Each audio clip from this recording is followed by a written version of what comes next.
Hi, it's me again with Corel Draw Tips and Tricks, and there's two little tricks in this part.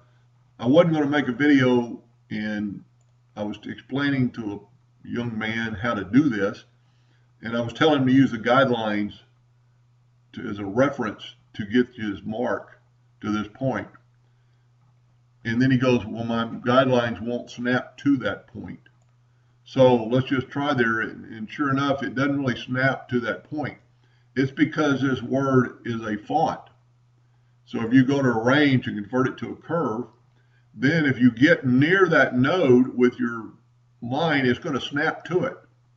And because it's already a curve, you can take your shape tool, select those two nodes, hold down your control button so you'll get so you can't get off, and it'll snap to that line, that indexing line, and you will be on 100% as far as up this to this M. So to make something snap to a text, it has to be a curve.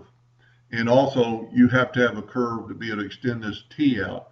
That's a pretty neat effect. You could do that with a lot of letters and a lot of effects. Matter of fact, you could even take a little further and I don't know if it would make it how it looked, but hold down the control button and go up. And that doesn't look like, it's not as nice, but anyway, just playing with it. Anyway, I hope that helped them a little bit. Thank you for watching.